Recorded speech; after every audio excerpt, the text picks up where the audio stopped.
GrokTALK is 2 hours of news and opinion you could only get from GraniteGrok.com. But don't limit yourself to GrokTALK. Check us out at GraniteGrok.com. Follow us on Facebook or Twitter by searching Granite Grok.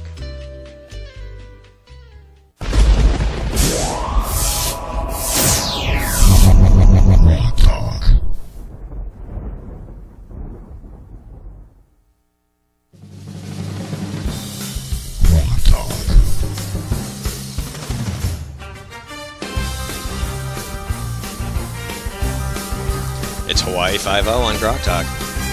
Welcome back. Thank you to Susan Myrick for spending a half hour with us from the Civitas Institute, North Carolina. A lot of good stuff. Check out that segment if you missed it. It should be posted on the podcast later today, and then again as a separate segment later on in the week. Don't forget, you can listen to us anywhere, anytime on iTunes, iHeartRadio, TuneIn, Stitcher, and Spreaker. You can also call in at 603-715-9689. Check out cnht.org. Visit GraniteGrok.com. Support your local grassroots activists in New Hampshire, please. Yes. Thank you. Please call in and make Ed Larkin sparkle. That's right. You don't have to do that, but if you'd rather just read and donate, we're happy with that because, running all over the state doing this stuff, it does cost money. So, even if it's just a couple bucks or whatever's in your couch cushions. I just because we do this stuff partly for the fun and mostly to keep you informed, and we do it on our own dime, and the gear is whatever we can scrape together for donations. Big dime. And revenge. And it's so fun to poke progressives because they're like, ah! And the best of all is when you poke the Republican progressives. Yes, they are. So, Ed, we've had some events related to vote fraud in New Hampshire that have happened. I try to check out your segment on Girard at Large when I can, and I learn things, which is good because that's why I listen. I think we're starting to leap over the local aspects of this. We don't have to pray that some of the newspapers in New Hampshire carry what's going on in our state regarding voter fraud. We're going to leap over them and use blogs and talk radio and national news. I got a reporter now out of Maryland that writes for Accuracy in Media, Breitbart. I mean, a whole bunch. He writes 5 or 6 different magazines and sites. Writes for, and I actually have read some of his stuff before he sent it to me. I've read it. So I know he's tuned in and he understands. This is good, too, because we've tried to push stuff up the blog tree. Yep. And for the most part, they're not that interested. And, normally they're always looking for content. Every blogger is always looking for content. They're looking for leads. They're looking for information. Even if you have a little lead and you send it to us or somebody else, we'll take a look. And if we have time and it interests us, we'll take a look at it, and that's how we deliver news that the regular media doesn't. So or to won't. have they this, won't. Or they won't, right? Then that's a huge problem. I talked about that, and I did forget to mention this. I will be on where did I write it? Discovering Possibilities with Kevin Kervick. I recorded an hour with him last week, and that'll be on National Cable Access TV all week, and we talked about that a little bit about the media. But to have a guy who writes for those people, who's excited about the issue, Newsmax, he writes for Newsmax, interesting issue. Gives us the opportunity to push all the research you've been doing for all these years, which accumulated represents 40, 50 pounds. It's a lot of stuff. Of an effort by a certain group of people to try to tilt elections in their favor. Well, he asked, he said, I've talked to Sue Myrick and I've talked to the people in, John Pizzo from the Voter Integrity Project in North Carolina, and they said New Hampshire has some interesting stories about voter fraud. And you're the guy to talk to. And I said, yeah, there's a whole bunch of us up here. We've been working on it for quite some time. I said, since 2000. So we've collected stuff from 1996 that came into 2000's, cleaning up the rolls, the purge. And he says, well, what do you have? And he said, what I'm really interested in, he said, I'm working in Ohio right now. And they had buses come in from out of state. I said, we've had that. You have? I said, yeah. He goes, you can prove that? And I said, well, I know that a bus came in, and I know the people that were on the bus. I said, I can send you their names. They have minivan limos with out-of-state plates carrying people in and out. Well, imagine, you actually have the names of the people that were on the bus and voted illegally. Yeah. How do you know? Because they voted from a non-existent address on a non-existent road, and they came in on a bus. How do you know that? Because some of them emailed me and said that they were really not low-life, vote-stealing scumbags, which I wrote in the internet. That it got them interested enough to respond to me. So I sent that off to him. And he's also interested in a poster I have in the other room. It's a poster from Dartmouth College. Vote here in New Hampshire where your vote counts. I got Get Out the Vote. It's legal for you to vote here, and the law is clear, from the Sierra Club. So these posters and things that we've saved for years are going to go down and be parties writing a book. So and the New Hampshire AG has yet to charge Parker Gilbert with voting illegally in New Hampshire. He's not going to. Of course he isn't. Election law division of the Attorney General's office is owned by the Democrats. And they're not going to harm themselves. So that's the way it is. The Ballot Law Commission is owned by the Democrats. They're not going to harm themselves. They're going to do damage to any Republican that comes up. That's the way it is. So you have to understand that. So that's not going to change till we have a different legislature and a real governor, unlike the last. But we have to keep talking about it because that's why. Yeah, last two. I'm sorry. So anyway, we have to just pound on that. But the other thing we have to remember is that we are part of the 70%. 70% of voters want clean elections. When you poll like that's what our opponents do. They're polling all the time.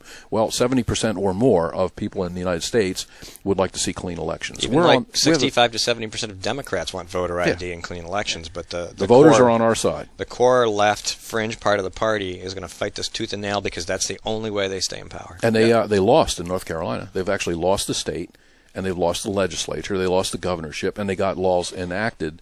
It looks like they may never win again. It's tough on them. So they're still scratching and clawing in North Carolina with federal suits to try and win back what they can't take from the voters.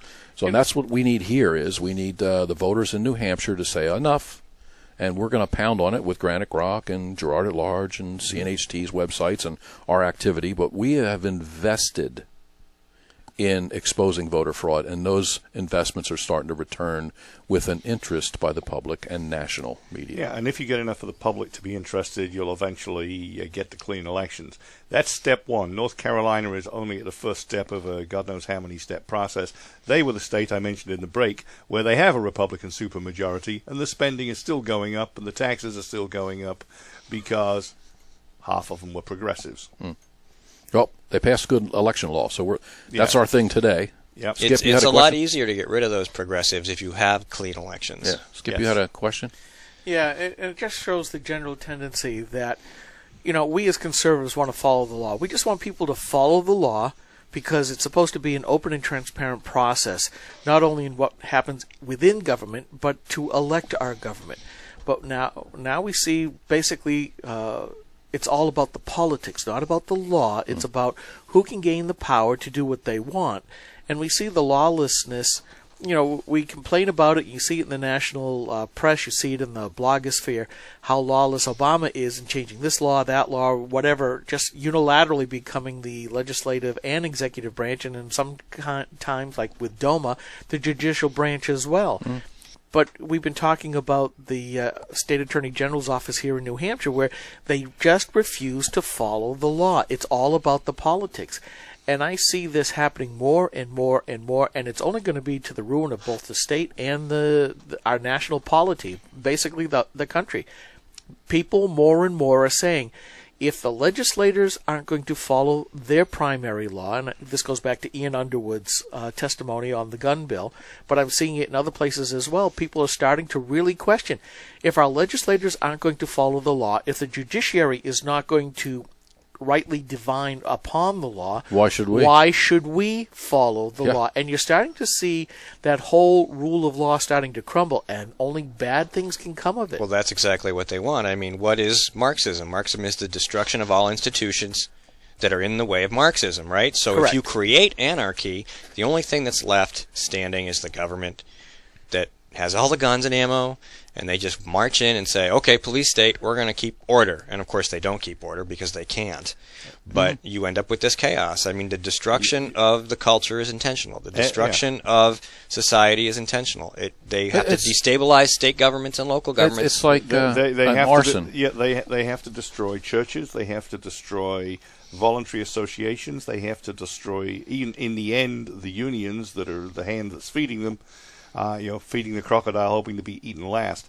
It's absolutely incredible. It's easy for an arson to do a good job. You want to burn down a forest, no, people light it on fire, and then you've won. There, you've done a great job. So it's just the way that it is. They thrive on the destruction and dismantlement of what we have, and can promise no better solution when they're finished their project. They think they can, and the dream is that when everything has been destroyed, we'll all be equal, and we'll have this utopian wonderfulness. But it fails because human nature does not support the conclusion. Changes. Human nature is always the same. The people who propagate these ideas. Skip's just going to. Yeah, I'm sorry. Go on, Skip. You should have taken it when I pointed at you. Did you just have to go to the bathroom? Was that it? Yeah, he burst. He finally burst. We ran him out. Yeah, sorry. The people that propagate these visions are in themselves certainly, or almost certainly, not believers in the vision. They're believers in power for power's sake. They just believe if they establish a system, they'll naturally be the ones running it and they'll benefit from it. Ben Stein, I talked to Skip about this last night. Ben Stein had a piece recently in The Spectator about governments kill people. And he listed off the governments, and it was all the ones you'd expect. The Nazis, the Russians, the Chinese, Pol Pot, and coming soon, the American government. I mean, it's essentially it's corporations don't kill people. They wouldn't want to kill their customers. Governments kill people, and governments kill people in the pursuit of an ideology, almost always a failed ideology, which they have oversold to the people. I think Skip would have interjected there, but he's gone. All right, back to voter fraud. Back to voter fraud. Anyway. All right, we're starting to get some national attention. People can't ignore what's going on in North Carolina. No. And I have the Articles of Agreement for New Hampshire to enter the Kansas project. Mm-hmm. All we have to do is send an approval from our Secretary of State. I know. our Secretary of History of the state, of elections of the state, we send that signed by Bill Gardner to the Kansas Secretary of State, and they add our electronic database to their database and tell us how many people are double registered. And I like how they try and switch the old, well, how many of them did you catch double voting? Doesn't matter to me. If we have 20,000 people coming into New Hampshire to vote here instead of their home state, I don't care if they voted 15 times. They voted here illegally. They stole my vote here. So if we can catch them in the other states, they should be prosecuted. They voted in 3 states, they should be prosecuted in 3 states. But if they voted here illegally, well, who cares if they only voted one place? I care. You stole my vote. So when you get the college students to come here, stay registered in their own state, vote here for a year or come here to work and campaign and put everyone's name into a database. What did you buy at Shaw's last week? What clubs do you belong to? What other information can I pry out of any location to add you to our database? That crowd of community organizers, they don't belong here. We're going to make their life harder. Being double registered or triple registered, like some of these people are, they can pick and choose where what state they counts. Vote in, while we cannot do that. And you've said that before. They have hundreds of times. Their vote counts more than mine. They have a voter advantage, and we don't. And it's not by accident. No, it's this deliberate. is by design. We have college professors that lean on this, trying to get the students to schools. We have to vote where they're going to school, and we have a party that goes out and encourages people to vote here. So we've got the posters. I mean, we've got the evidence. We've caught out-of-state communication firms voting here illegally, and we caught one so far with the limited resources whose vote was cast for her here, which we've complained about. As long as your illegal name is on our checklist, anyone can use it. Caitlin Ann Legacki, and voting in Missouri, and registered now in D.C., and registered in North Carolina, and where else? She's from Alaska. Is she still registered in Alaska? 3 states and D.C. So anyway, the voter fraud in New Hampshire is going to cross that threshold of not depending on the newspapers. Should we call Martha Fuller Clark up and go, hey, how do we get registered in multiple states so we can vote where it matters? You know what's going to happen to poor Martha? She thinks this is all over with. Right? Why hasn't she announced that she's not running again? That would be What sweet. else would she have? That's true. What else would she have? Who's driving her to the State House? Don't know. Some fool, apparently. So anyway, that's going to all come back again because as we have more press and national press on this, we get to bring up Martha Fuller Clark's name again, and the character Gregory Griffith in the attorney in Little Rock, Arkansas. So those names are never going to go away. We're just going to keep pounding and pounding. I just gave this reporter, like I said, this Jim Simpson, got all the names, the 19 people we caught in 2000 coming in on a bus. Buses are real. Buses bring out-of-staters to vote in your town. That's the truth. So. And that's before you even count the buses whizzing every which way from the colleges, because they've gone from get the students to the poll to get the students to the district where they can flip the most seats. They got buses all over the state in 2012. Well, I have a plan. They know what they want to win. Yeah. So there's swing states, and that's where the most activity is going to be. And obviously, North Carolina was set upon by non-resident voters, and that's basically the surrounding states. So if we ever get ours done. And we get our list of cross-state voters, it should be phenomenal compared to North Carolina, because we're surrounded by states and a country where your vote doesn't matter. Can I be the one organizing the armed guard at the Massachusetts border on polling day? It's all yours. Skip. Nope, I'm good. So do we have any new voter nests? New voter nests. I'm constantly going through old names I forgot. Like I got half through investigating something and somebody drops another name. We still got Berlin. I got to go up to Berlin, and there's one up there I haven't gone through, but we have out-of-state voters in Berlin that use one location. Are we sure it's a house and not just an empty lot? 555 Canal Street. I'm working on that. It's an anomaly. And I think Sue was interesting about another thing in New Hampshire is there are a lot of people that gave addresses of a tunnel, a highway tunnel down there, and they gave incomplete addresses, which are the same as no address. So in Laconia, I have the 3-inch binder next door that the late, great Bob Kingsbury gave me, and it shows pretty definitively how you can have a lot of voters in a town like Laconia, and if you don't give the whole address, you might as well have given none. So let's say Oak Street, 1 Oak Street. Is the address. Well, there might be 215 units at 1 Oak Street. So if you don't put down the unit number, how am I going to find out where you're from? When we had the unit numbers from 1200 Elm, we could lock Jeff Witrowski from South Dakota in with a lady from California. They're both in the same unit. So that unit isn't a rental. That unit is a campaign headquarters. It's an offshoot of the campaign headquarters.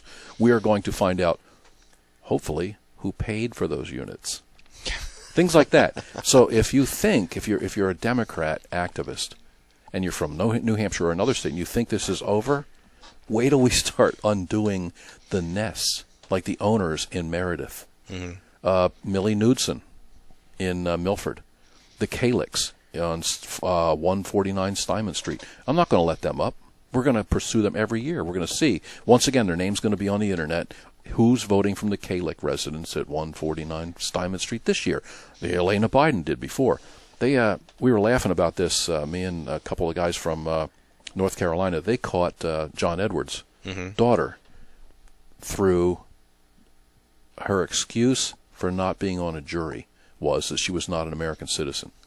So in North Carolina, one of the laws they have is if you get excused from jury duty, that's public information. So they get the jury duty excuse list and match it with the voters. And there you go. So they caught John Edwards' daughter, said she wasn't an American citizen, so she shouldn't have to serve on jury duty. Apparently she's watching a lot of juries, so it's about that time, though. Because her dad was on trial for multiple things. Typical presidential candidate from that party. All right, well, we're going to take 60 seconds, and we will be right back. This is the Coalition of New Hampshire Taxpayers. We're located at 8 North Main in Concord, New Hampshire. This is a repository for all things conservative and municipal. So if you have a problem in your town, your school, your budget committee, the right to know law, and now, at the top of our list is voter fraud. You have a tip for us, some information for us, you want to join or help us out, cnht.org.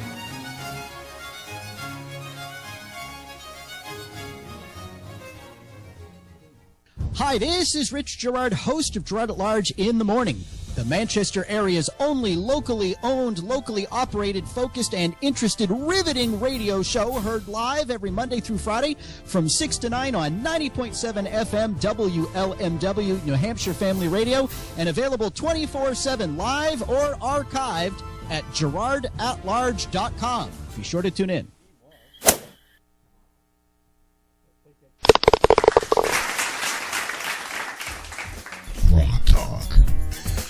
You like that one? I'll play it again. Wait, it's a golf swing. Listen.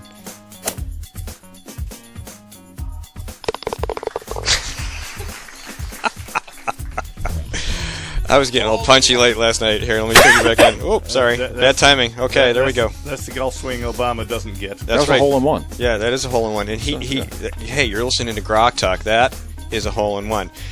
So, vote fraud. Ed brought up a great point during the 60-second break, and that is that we are the new media, and that we're not even going to worry about the old media, which in New Hampshire is not that hard to do. No, really, they've actually they've gutted themselves like an old fish. I mean, they're really not. You can't even get on the Telegraph anymore without going through a paywall. Yeah, we're going to pay a couple bucks to get on that. No, I did. You did? I did.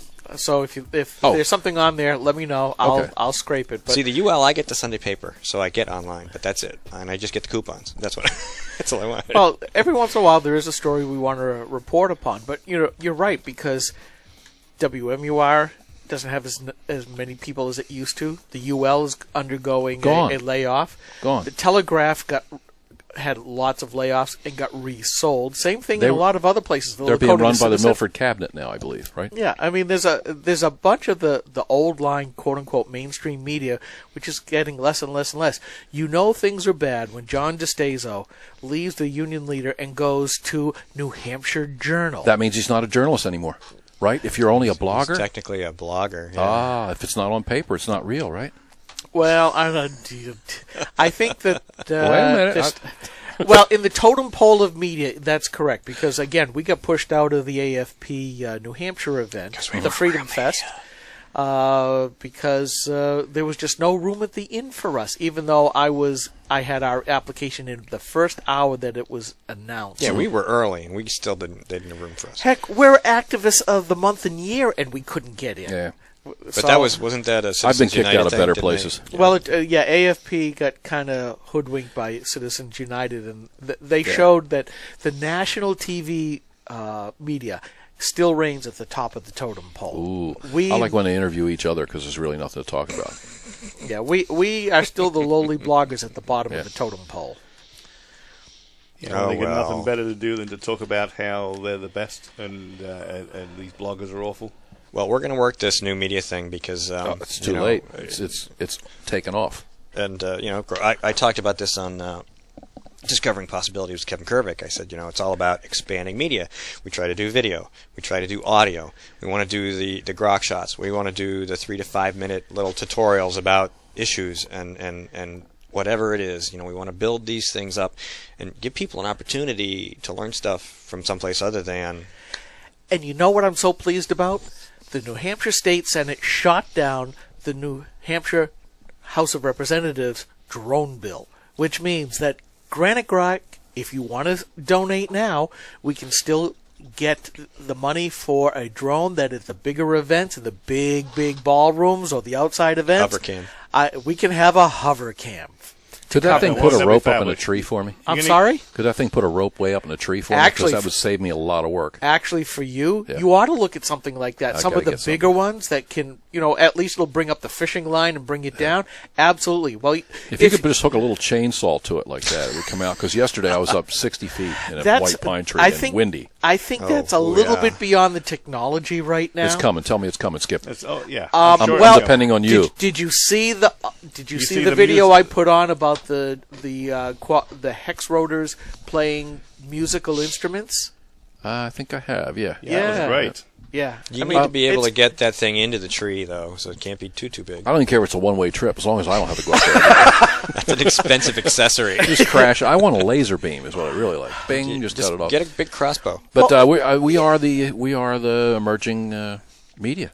They have to accept it. There's going to be a new presence in Manchester of talk radio here shortly. That's true. And expanded. We can't talk about it yet. Can't talk about it now, but we know, and no one else does. That's right. We do. And try and find that in the pulp paper. Yeah, you're not going to find it. We know things. But you know something? You guys are exactly right from what you were saying.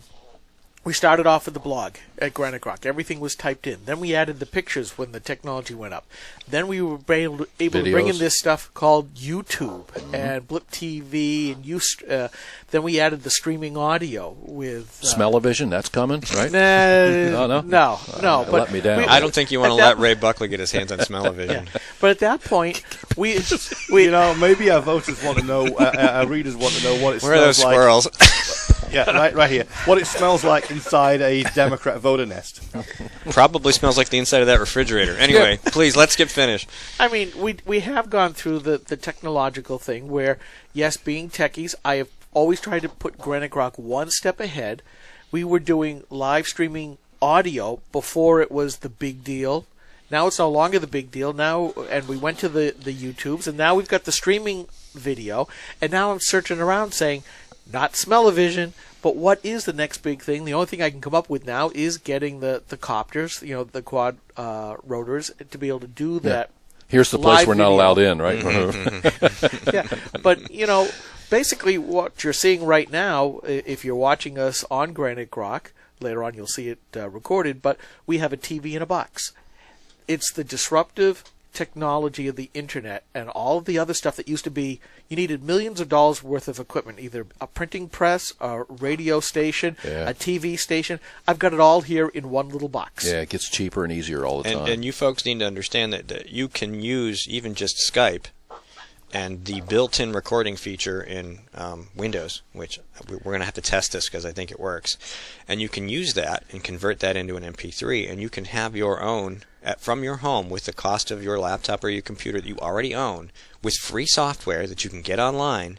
You can actually do interviews anywhere in the world with anybody and post them and have your own program. And we can. You don't need anything but what you already have. No, well, one step up from that, GoToMeeting, which you pay a small fee for, has a live recording capability of the meeting.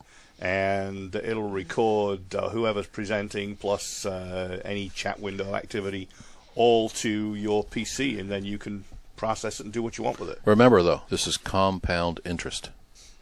So we'll take what's interesting from my paper collection, we put it here, and then eventually it could wind up like this Jim Simpson in a book. Mm-hmm. You imagine being able to come at all different types of new media? I'm going to probably go down to Maryland and meet with this guy and take this everything I have with me and let him photocopy, like I did with John Fund. I took John Fund a ton of stuff to Moscone Center in San Francisco, and he reviewed it and took a bunch with him. Now, once somebody else breaks the story, he can go, oh, wait, I had that too. Yeah, oh, gee, that's in my binder, if he still has it. But, now, we're just going to come at them from all different sides, and if you get those little helicopter things from above, too, I guess so. Yeah. Well, it's come full circle. I do want to say we are saying goodbye to Michael Graham, who was a talk show host in Massachusetts. He has just done his last broadcast and done his last column in the Boston Herald. He's going to a station down in Atlanta. I'm not sure which one. Ooh. But Granite Grok, because we were at the forefront of stuff at our Tea Party rallies. You're going to go with him. No, but part of us is going with him. Right, congratulations. Because he did write a book called "That's Not a Mob, That's My Mom," and talking about the Tea Party, talking about the Tea Party, and several of the pictures that came from Granite Grok are in that book. Oh, good. Yep. So that's going down with him. But again, it's that cross-pollination that you were talking about. Yep. So we're in the mainstream literary media now too. Our taxpayer group a few years ago, P.J. O'Rourke showed up, paid $15 to come to our cookout, and wrote a 7-page article about it in Foreign Affairs magazine. Yep, and we're quoted. I mean, unbelievable. Yeah, he interviewed me as well. So they can't stop us anymore. There's no more hoping that you'll have a friendly reporter. Well, at the there UL. is SB 120. They are trying. Yeah. So far, no good. All right, Ed, thank you very much. I know you have to run because you have a meeting to be at, and thanks so much for taking some time with us. Skip Murphy and Mike Rogers are here. Hopefully, J.P. Marzullo is somewhere in the building. We'll have to hunt him. Is he out there? I think so. Tell me when you're going to take your headset off so I can turn your mic off, Mike. This is GrokTALK. We'll be right back with J.P. Marzullo. Check us out online, granitegrok.com, and visit the CNHT website at cnht.org. And you can call us. Don't forget, 603-715-9689.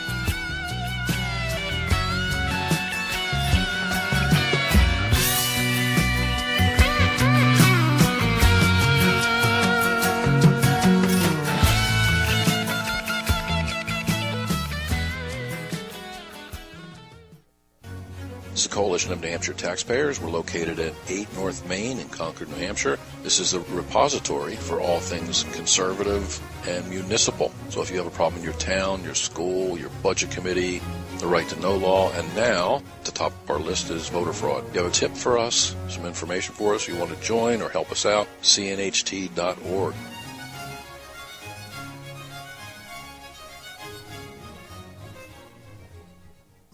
The Center for Redress of Grievances, LLC, was established officially November of 2012 for the purpose of becoming a media outlet for those individuals who believe and have documentation that they've been unjustly treated by local, state, or federal government agencies.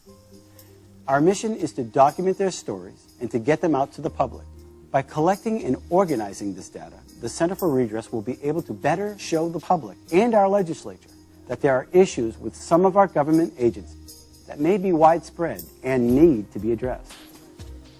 Although we are not a nonprofit, we do provide all of our services at no cost to our clients. All of our services may include screening interviews, documentation gathering, audio video of court hearings, and production of Speak Up, which is our television show. We're funded exclusively through sponsorship of Speak Up and our advertisers on our website. We hope to help those individuals who, with well-documented stories, need to be heard with credibility when the other agencies and media sources turn a deaf ear to them. You can go to our website at www.centerforredress.com and check us out. Anything you would like to donate is truly appreciated, and we will put it to good use. Hi, this is Rich Gerard, host of Gerard at Large in the Morning. You're listening to GrokTALK.